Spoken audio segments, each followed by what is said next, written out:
saudara, yang mulai berkembang. Penolakan yang luar biasa terhadap raja yang baru dan kerajaannya. Oleh karena itu, perumpamaan ini haruslah disampaikan dan dimengerti dengan latar belakang seperti ini. Jadi Yesus mulai menceritakan perumpamaan tentang seorang penabur. Banyak dari kita sudah mendengar ya cerita ini, karena ini merupakan sebuah perumpamaan yang terkenal. Adalah seorang penabur keluar untuk menabur. Pada waktu ia menabur, sebagian benih itu jatuh di pinggir jalan. Lalu datanglah burung dan memakannya sampai habis. Sebagian jatuh di tanah yang berbatu-batu, yang tidak banyak tanahnya. Lalu benih itu pun segera tumbuh, karena tanahnya tipis. Tetapi sesudah matahari terbit, belayulah ia dan menjadi kering karena tidak berakar. Sebagian lagi jatuh di tengah semak duri. Lalu makin besarlah semak itu dan menghimpitnya sampai mati. Dan sebagian jatuh di tanah yang baik, lalu berbuah. Ada yang 100 kali lipat, ada yang 60 kali lipat, ada yang 30 kali lipat.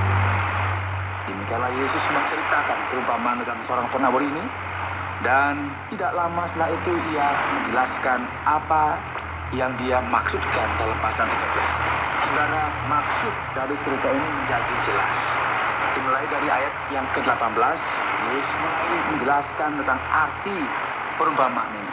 Dia berkata, dengarlah arti perumpamaan penabur ini. Kepada setiap orang yang mendengar firman tentang kerajaan surga, tetapi tidak mengertinya, datanglah si jahat dan merampas yang ditaburkan dalam hati orang itu. Itulah benih yang ditaburkan di pinggir jalan. Benih yang ditaburkan di tanah yang berbatu-batu ialah orang yang mendengar firman itu dan segera menerimanya dengan gembira. Tetapi ia tidak berakar dan tahan sebentar saja. Apabila datang penindasan atau penganiayaan karena firman itu, orang itu pun segera murka. Yang ditaburkan di tengah semak duri ialah orang yang mendengar firman itu. Lalu kekhawatiran dunia ini dan tipu daya kekayaan menghimpit firman itu sehingga tidak berbuah. Yang ditaburkan di tanah yang baik ialah orang yang mendengar firman itu dan mengerti, dan karena itulah ia berbuah. Ada yang 100 kali lipat, ada yang 60 kali lipat, ada yang 30 kali lipat. Jadi apa yang akan kita lihat tentang penabur di sini memiliki arti yang berbeda jika dikaitkan dengan kerajaan surga. Kita perlu mengerti, saudara, keseluruhan konteks ini. Skenario yang ada di sini diberikan supaya kita dapat mengerti arti yang benar. Yesus mulai menjelaskan mengapa ia perlu memberikan suatu perumpamaan dan menjelaskan perumpamaan tersebut. Ia sendiri berkata bahwa ada beberapa hal yang akan sulit untuk diterima dan dipahami oleh setiap orang. Yesus berkata, kepadamu diberi karunia untuk mengetahui rahasia kerajaan surga, tetapi kepada mereka tidak. Oleh karena itu ia berbicara dalam berbagai perumpamaan. Karena sekalipun melihat, mereka tidak melihat. Dan sekalipun mendengar, mereka tidak mendengar dan tidak mengerti. Maka pada mereka genaplah nubuat Yesaya yang dapat kita lihat pada kitab Yesaya pasal ke-6 ayat 9 dan 10. Kita akan mengerti sekarang, saudara, bahwa meskipun benih ditaburkan, tidak semua hati akan menerima benih ini dan bertumbuh. Sama halnya ada perbedaan antara mereka yang beriman dan mereka yang tidak. Dan setelah ini kita akan melihat perumpamaan tentang lalang.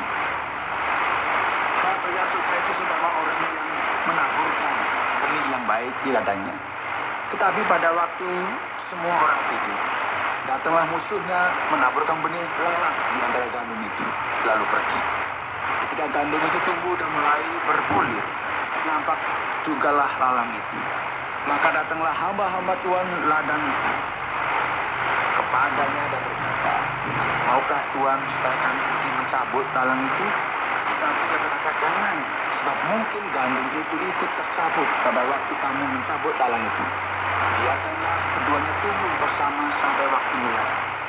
Pada waktu itu aku akan berkata kepada para penuai, kumpulkanlah dahulu lalang itu dan ikalah berkas-berkas untuk dibakar. Kemudian kumpulkanlah gandum ke dalam lumbungku. Sebagaimana Yesus menjelaskan perumpamaan tentang penabur, ia juga menjelaskan perumpamaan tentang lalang ini. Mari perhatikan ayat 38 yang berbunyi seperti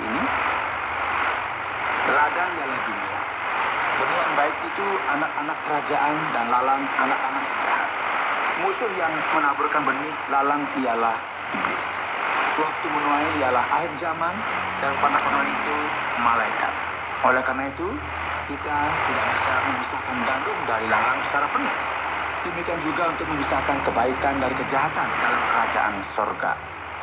Perumpamaan ini sebenarnya membantu kita untuk mengerti supaya kita tidak menghakimi sesuatu berdasarkan apa yang kelihatan dari luar.